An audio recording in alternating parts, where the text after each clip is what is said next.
ہمارے اوپر لازمی ہے کہ ہم ان کی خدمت کریں۔ تو جتنے میرے والد صاحب اس دنیا میں تھے تو میں ان کا جتنا ہو سکا میں اپنے حساب سے اس کی خدمت کی۔ اللہ تبارک و تعالیٰ سے میں دعا کرتا ہوں کہ وہ اپنی بارگاہ میں یہ چیزیں قبول کرے اور میرے والد صاحب کی مغفرت فرمائے۔ غربت کی حالت میں ہمیں جو ہے اس مقام پہ اگر ہم آج ہیں، ہمیں تعلیم دی، ہمیں ایک شعور دیا، یہ والدین کا اور خاص کر میرے والد کا جو ہے یہ احسان ہے مجھ پہ۔ مولانا نبی سکندری صاحب علامہ صاحب ہیں ہمارے، ان کے مدرسے انوار مصطفیٰ میں ہی جب نماز جنازہ پڑھائی گئی تھی تو وہاں کے وہ محتمم بھی ہیں۔ لطیف حاجی لطیف سمرو کا جو مدرسہ ہے وہاں پر بھی، وہیں پر جو ہے وہ میرے والد صاحب کی نماز جنازہ انہوں نے مولانا نبی سکندری صاحب نے پڑھائی تھی۔ السلام علیکم ناظرین، وائس آف ڈی ایم کے ساتھ دلمراد عمرانی ایک مرتبہ پھر آپ کی خدمت میں حاضر ہوں۔ اس وقت موجود ہوں یعقوب میلہ اور بھٹی میلے میں موجود ہوں۔ تو یہاں پہ دیکھ رہے ہیں کہ یہاں پہ تعزیت و فاتح خوانی کا سلسلہ جاری ہے۔ بتانا چاہوں گا کہ چند روز قبل جو ہمارے جو پاکستان سنی تحریک کے ڈویژن صدر ڈاکٹر سکندر علی بھٹی صاحب کے والد محترم رضا الہی سے فوت ہو گئے تھے، تو ہم بھی یہاں پہ آئے ہیں دعا مانگنے کے لیے۔ تو آج آئیے سر سے بات چیت کرتے ہیں کہ والدین کیا ہوتا ہے، اس کے لیے کچھ سر سے کمنٹس لیتے ہیں۔ سر السلام علیکم۔ وعلیکم السلام۔ اچھا، اللہ تبارک و تعالیٰ سے دعا کرتے ہیں کہ اللہ پاک آپ کے ابو کو جنت الفردوس میں اعلیٰ مقام عطا فرمائے اور آپ لوگوں کو صبر کرنے کی توفیق دے۔ تو یہاں پہ ہمیں ناظرین کو تھوڑا بتائیں، ابو امی اس کے حوالے سے کچھ پیغام دے دیں۔ بسم اللہ الرحمن الرحیم۔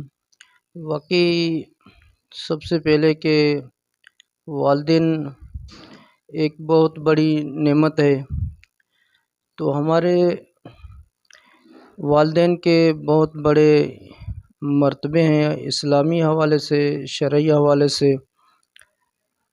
تو اس حوالے سے میں یہ کہنا چاہتا ہوں کہ ادب و احترام ہمارے اوپر لازمی ہے کہ ہم ان کی خدمت کریں۔ تو جتنے میرے والد صاحب اس دنیا میں تھے تو میں ان کا جتنا ہو سکا میں اپنے حساب سے اس کی خدمت کی۔ اللہ تبارک و تعالیٰ سے میں دعا کرتا ہوں کہ وہ اپنی بارگاہ میں یہ چیزیں قبول کرے اور میرے والد صاحب کی مغفرت فرمائے۔ بس اگر اس دنیا کے جانے کے بعد صرف یہ دعائیں ہیں کہ آپ لوگوں کی شہر والے جتنے بھی ہم صرف اس کے لیے دعا کر سکتے ہیں کہ اللہ تبارک و تعالیٰ اسے جنت الفردوس میں جگہ عطا فرمائے، اپنے حبیب کریم صلی اللہ تعالیٰ علیہ وآلہ وسلم کے صدقے میں اسے اعلیٰ مقام عطا فرمائے۔ سر یہاں پہ ہمارے ناظرین کو تھوڑا بتائیں کہ آپ کے ابو کی کوئی وصیت یا ان کی آپ کے اوپر کتنی شفقت تھی، اس کی کچھ یادگاریں کچھ تھیں جو ہمارے ناظرین کو تھوڑا آگاہ کریں۔ اس طرح کے جتنے بھی میرے بھائی ہیں سب سے بڑا میں ہوں، تو اس حوالے سے اس نے مجھے یہ کہا کہ آپ پہ یہ ذمہ داری ہوتی ہے۔ جب وہ صحیح حالت میں تھے، جب اتنی تکلیف میں نہیں تھے، وہ بیمار اتنے زیادہ نہیں تھے، تو میرے اوپر یہ ذمہ داری ہے۔ انشاءاللہ میں وہ انشاءاللہ جتنا ہوگا میں اسی کو جو ہے نا ایک شرعی حساب سے اس کو نبھاؤں گا۔ دوسری بات یہ ہے کہ وہ ایک اچھے انسان تھے، نیک نمازی تھے۔ آپ کو پتہ ہے کہ جو بڑے عمر کے لوگ ہیں، ٹھیک ہے نا، ان کی نگاہ کرم ہے اور ان کی سچائی ہے، ان کا اخلاص آپ دیکھیں، ان کی مخلصی دیکھیں۔ وہ غربت کی حالت میں، ایک مزدوری کی حالت میں، ایک غربت کی حالت میں ہمیں جو ہے اس مقام پہ اگر ہم آج ہیں، ہمیں تعلیم دی، ہمیں ایک شعور دیا، یہ والدین کا اور خاص کر میرے والد کا جو ہے یہ احسان ہے مجھ پہ کہ آج ہم اس مقام پہ ہیں۔ تو اس حالت میں جو ہے نا ہمیں اس نے تعلیم دی، ہمیں بہت سی چیزیں دی، ہم تو اس کا ایک احسان بھی نہیں وہ چکا سکیں گے۔ اللہ تعالیٰ اس کو جنت الفردوس میں جگہ عطا فرمائے۔ سر السلام علیکم۔ وعلیکم السلام ورحمۃ اللہ وبرکاتہ۔ میرا نام امتیاز مدنی ہے۔ میں 2021 میں دعوت اسلامی کے عالمی مدنی مرکز فیضان مدینہ سے فارغ التحصیل ہوں اللہ کے فضل سے میں نے عالم کورس مکمل کیا ہے۔ چند ایک باتیں والدین کے متعلق عرض کروں گا۔ اللہ تبارک و تعالیٰ نے قرآن کریم کے اندر ارشاد فرمایا وَبِالْوَالِدَيْنِ إِحْسَانًا، کہ اپنے ماں باپ کے ساتھ بھلائی کرو۔ یعنی یہ حکم جو ہے نا وہ حکم قرآنی ہے کہ اللہ پاک نے ارشاد فرمایا کہ وَبِالْوَالِدَيْنِ إِحْسَانًا، کہ اپنے ماں باپ کے ساتھ بھلائی کرو۔ اور اللہ رب العزت نے قرآن کریم کے اندر ہمیں اپنے والدین کے لیے دعا کرنے کا طریقہ سکھایا۔ فرمایا کہ اللہم، اے اللہ، ارحمہما کما ربیانی صغیرا۔ یہ اللہ پاک قرآن میں ہمیں اپنے والدین کے لیے دعا کرنے کا طریقہ سکھا رہا ہے۔ اللہ پاک نے اس کا جو مختصر سا ترجمہ یہ ہے کہ اے اللہ تو میرے والدین پر رحم فرما جیسا کہ انہوں نے چھٹپن پہ مجھ پہ رحم کیا تھا۔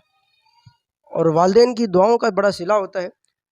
ہم اللہ کے نبیوں کو بھی ان کی والدین کی دعائیں جو ہے وہ ان کا اثر ہوتا ہے اور ان کو فائدہ دیتی ہیں۔ موسیٰ کلیم اللہ کے نبی، اور سب سے زیادہ تذکرہ قرآن کریم کے اندر موسیٰ کلیم اللہ علیہ نبینا علیہ الصلوۃ والسلام کا ہے۔ کوہ طور پر اللہ تبارک و تعالیٰ کے ساتھ ہم کلام ہونے جایا کرتے تھے، تو موسیٰ کلیم اللہ علیہ نبینا علیہ الصلوۃ والسلام کی زبان میں کچھ تیزی تھی، تو جب بھی کوہ طور پر جاتے اللہ تبارک و تعالیٰ کے ساتھ ہم کلام ہونے کے لیے، تو پیچھے ان کی والدہ محترمہ مصلی بچھا لیتی اور ان کے لیے دعا کرتی کہ مولا میرے موسیٰ کی زبان میں تیزی ہے، اگر کچھ ان سے اونچ نیچ ہو جائے تو مولا انہیں معاف فرمانا۔ ایک دن جب حضرت موسیٰ علیہ السلام کوہ طور کے قریب گئے تو ہاتف یعنی غیب سے آواز آئی، اور آواز دینے والے نے یہ کہا کہ موسیٰ سنبھل کے آنا۔ اس نے مولا کی بارگاہ میں عرض کی کہ مولا میں تو بارہا آیا ہوں، کبھی مجھے ایسی جو نا وہ ندا اور پکار نہیں دی گئی کہ موسیٰ سنبھل کے آنا۔ کہا کہ وہ اس لیے نہیں دی جاتی تھی کیونکہ آپ کی والدہ زندہ تھی، آپ کوہ طور پر اللہ کے ساتھ ہم کلام ہونے کے لیے آتے تھے، پیچھے آپ کی والدہ مصلی بچھاتی تھی، آپ کے لیے دعا کرتی تھی، تو دعا کی برکت سے آپ کو جو نا وہ کوہ طور پر اور آپ کی جو کلام کی تیزی تھی اللہ معاف فرما دیتا تھا۔ تو فرمایا کہ آج سنبھل کے آنا، وہ ان کا انتقال ہو گیا۔ تو دعا تو والدین کی، اور اسی طرح ہم نماز کے اندر بھی اتحیات میں جب بیٹھتے ہیں اللہم نغفر لی ولی والدیہ، اے اللہ ہمارے ماں باپ کی مغفرت فرما، تو بہت ساری جگہوں پر والدین کے مقام کو قرآن میں حدیث میں اجاگر کیا گیا۔ اللہ پاک ہمیں والدین کا مقام و مرتبہ سمجھنے کی توفیق عطا فرمائے، اللہ پاک ہمیں ان کی خدمت کرنے کی توفیق عطا فرمائے۔ یہاں پہ یہ بھی بتانا ہے کہ ڈاکٹر سکندر علی کے آپ چھوٹے بھائی ہیں، یہ آپ کے ابو والد محترم کا نماز جنازہ کس نے پڑھا تھا؟ مولانا نبی سکندری صاحب علامہ صاحب ہیں ہمارے، ان کے مدرسے انوار مصطفیٰ میں ہی جب نماز جنازہ پڑھائی گئی تھی تو وہاں کے وہ محتمم بھی ہیں، لطیف حاجی لطیف سمرو کا جو مدرسہ ہے وہاں پر بھی، وہیں پر جو نا وہ میرے والد صاحب کی نماز جنازہ انہوں نے مولانا نبی سکندری صاحب نے پڑھائی تھی۔ جی ناظرین، اس وقت موجود ہوں بھٹی میلہ یعقوب میلہ میں، جو آپ دیکھ رہے ہیں کہ آج میں یہاں پہ فاتح خوانی پہ آیا ہوں، جو استاد نے ایک والدین کے نام پیغام دیا۔ دیکھنے والوں سے گزارش کروں گا کہ آپ مفاد عمل کے تحت شیئر کریں اور دعا کریں کہ اللہ تبارک و تعالیٰ ڈاکٹر سکندر علی بھٹی صاحب کے ابو کو جنت الفردوس میں اعلیٰ مقام عطا فرمائے۔ تو مجھے اور تمام احباب کو اجازت دیجیے اور دیکھتے رہیے وائس آف ڈی ایم استاد بلوچستان۔